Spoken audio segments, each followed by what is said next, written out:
Hi, it's Sandy Wyllie.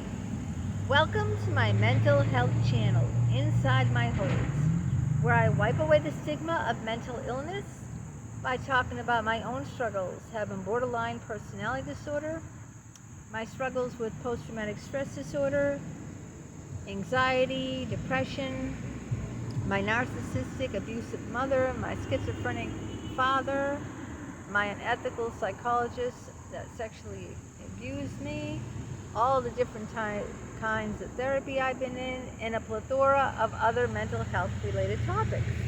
But I only come on as a former patient of almost 20 years. I am not a licensed therapist. I do not hold a degree in psychology, so I cannot diagnose you or give you a professional opinion. All I ask in turn of you is your respect and kindness in the comments below. Please be kind to me, be kind to everyone else that comments, be respectful. We don't have to agree on everything, but we do need to agree on kindness and respect always. If you are new to my channel, welcome. It's 100% free, so hit that subscribe button there on the lower right hand corner, that box that says subscribe. That way you'll be notified every time a new video comes out. If you like what you see, give it a thumbs up. Today I'm going to talk about how I battle panic attacks. While I was thinking about what topic to do for today's video, and when I thought about I'm going to do how I battle panic attacks, I was trying to think to myself, when was the last time I had a panic attack? And I'm racking my brains out. You know why? Because I can't remember. It was that long ago. Now, why don't I have panic attacks anymore? Because I'm a loner. I work for myself now. I get paid for doing my YouTube channel. I'm monetized, so I get paid. I get paid for all my Amazon books. When someone buys a book, I get paid for that. And people have been buying my books, not like dozens and dozens every month, but I do get people monthly buying books, various ones. So I work for myself. I'm not around people. I cut people out, toxic people out of my life. I'm out of therapy, so I'm not around therapists. I cut all therapists out of my life. I cut out my friends out of my life. So all I have in my life is my sons, my 2 sons, and my husband. And let me tell you, it's been very, very peaceful. And my biggest advice to anyone suffering anxiety or depression is to weed out the bad ones, to less people. I mean, I'm very content now. I don't have anxiety. What does that tell you? What does it tell me? That I was having anxiety because of the people in my life, the therapists that sexually abused me for years. My other therapists who brainwashed me. I did videos on these. My parents are dead, so I'm no longer severely abused. I cut out friends that hurt me. So, like Ralph Waldo Emerson, like being in nature, where I am right now, I'm in nature. This is it. Cutting out people and adding more nature, adding more green. This is like a Christmas tree. Adding more animals, bunny rabbits, deer, birds like the woodpecker and the cardinal and the blue jay, and the doves that come in my yard. When I surround myself with peace from nature and from animals too, if you have a pet dog or a pet cat or a pet anything, reptile, and avoid people as much as you can. It really, I'm telling you, it really has changed my life. Becoming this loner, this one with nature, and just really being a loner and self-isolating. You know, it really has it really has done me wonders. But that's not the topic of today's video. I'm going to tell you what, when I did have panic attacks, how severe they were. I mean, I thought I was dying. When I was a little girl, I didn't even know I had a panic attack because my mother never brought me to a psychologist. She never told me what was happening with me. I could not breathe, okay? I thought I was dying. I opened the window in the middle of winter. This is a little girl. And I'm trying to, like, breathe, like, get some fresh air. Like I couldn't breathe. It felt like I must be dying because if I can't breathe, I can't live, right? I didn't know it was a panic attack I was having because I lived in a house of hell. Yeah, really. I lived in a house of cards ready to collapse any minute. You can find out a lot more in detail about that in my other videos, but I'm just focusing solely on the panic attacks. So as a little girl, no one told me what was going on with me or anything else for that matter. So I couldn't breathe. I mean, I was gasping for air. I'm opening up the window in the middle of winter. You know, my mother's screaming, swearing at me, "Shut that window, we got the heat on," you know, and all these other horrific things. And my heart was racing out of my chest. I felt very dizzy. I used to have these dizzy spells. I thought I had a brain tumor. I did. And I thought this into my 20s because my aunt died of a brain tumor in her early 50s. So when I had these dizzy spells, and this is what one of her symptoms of brain tumors was, dizzy spells. I mean, this is what she had. She passed out at a restaurant one time, going to dinner with her husband. She just passed out. She had dizzy spells, and then she went to the doctors and she found out she had brain cancer, and she only had a few years to live. So obviously I thought, you know, it's inherited. I must have brain cancer because why am I passing out? Why am I having severe panic attacks? So I thought I had brain cancer. I thought I was dying because I literally I couldn't breathe. I mean, I'm trying to get air in my lungs, like I could not breathe. That's how severe it was. I got dizzy and passing out. This is how severe panic attacks are, like literally. Other times I felt like I was losing my mind, like I was not in reality. I was like completely like out of touch, okay? I was not, I was just so, like if you're dying, all you can think about is your imminent death. And that's all I could think about is this is it, this is it, this is it. I couldn't think about anything else. And I'd be sweating, I'd be blushing, I'd break out in hives. This is from panic attacks. Panic attacks are the most horrific thing you can go through. Now, if you never had one, I'm trying to describe it for you guys who have never experienced one. So I broke out in hives. What are hives? I'm sure everyone here has gotten bit by a mosquito, okay? Now, hives are much worse than that, but think about a swarm of mosquitoes, a swarm of them, biting you all over your body. And you know when you get a mosquito, you have this bump, this red bump. That's what a hive is. It's a big red bump that itches the hell out of you. Now imagine them all over your body. Hives can happen from an allergic reaction. They can happen from stress. To me, I had extreme panic attacks, and I got hives. So it was like a nightmare, you know, a nightmare. And then I was so scared because one time I had a panic attack while I'm crossing the street. Now, can you imagine if you pass out in the middle of a busy street?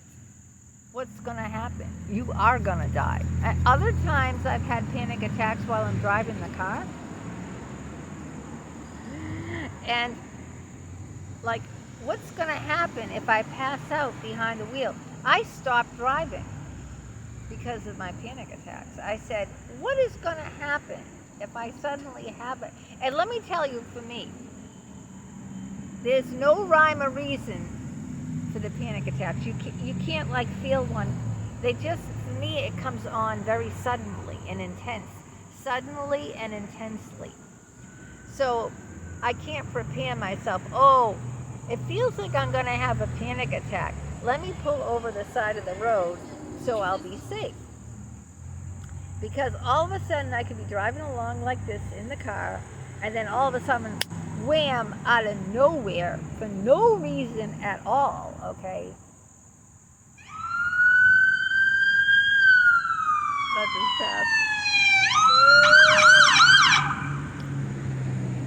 I have a severe panic attack. So I'll tell you what to do if you have a panic attack while you're driving a car, because this is what I learned to do, all right, while you're driving a car. I roll down all the windows. I don't care if it's the dead of winter and it's like, minus 20 outside. Roll down those windows because you're going to feel like you need all the more air you can get. Put the radio on. If you have the radio on, turn the radio up louder. And then find a spot you can pull over. Go in the breakdown lane if you're on the highway. Put your hazards on. Go on, pull off the side of the road. Do not continue to drive while you're in the middle of a panic attack. Do not continue to do anything. If you're at work, leave. Just leave. Just walk out of the building because you cannot, it's impossible, okay? So I did all that, but I was too afraid that I was going to get in an accident, so I stopped driving. Panic attacks are so bad that you stop doing things, or going to places, or seeing people where you had the panic attack. For instance, if you had a panic attack at a concert, and you love concerts, live music and everything, your favorite rock star or band, you might say, I'm never going to concerts again. If you're young even, and your friend is saying, come on, we got these tickets. I bought you tickets for your birthday. Front row seats. You'll say, no, I'm sorry, I can never go there again. Because you will associate that place with panic attacks. If it's a person, you won't see them again because you will associate that person with panic attacks. Even though it might be so or it might not be so,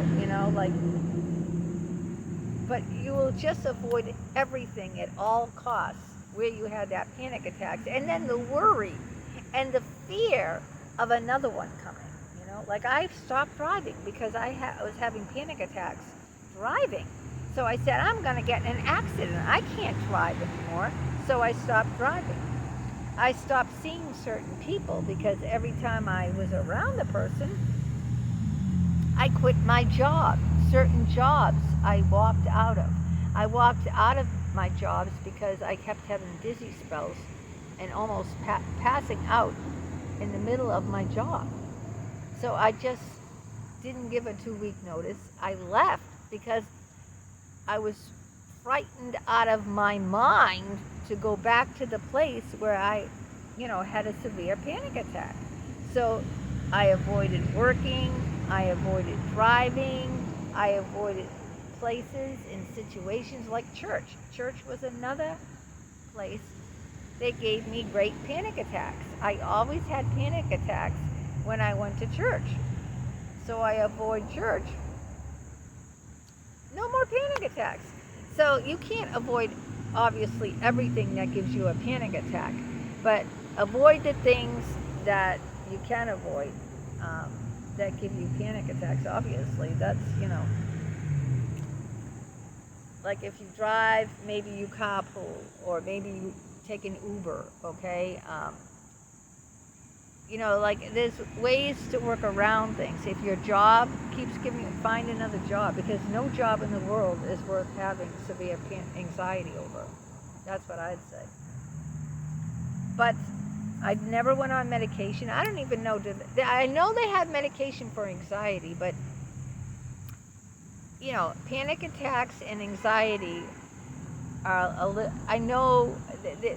I'm not a doctor, so don't say I'm telling you the wrong thing here.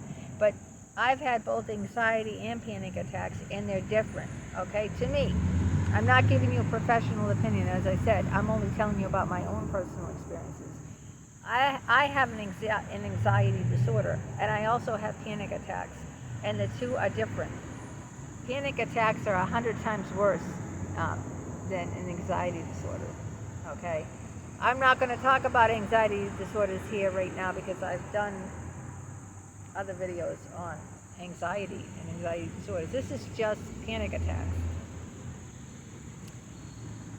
So I haven't had one since I've self-isolated and pruned my list of places and people, like church.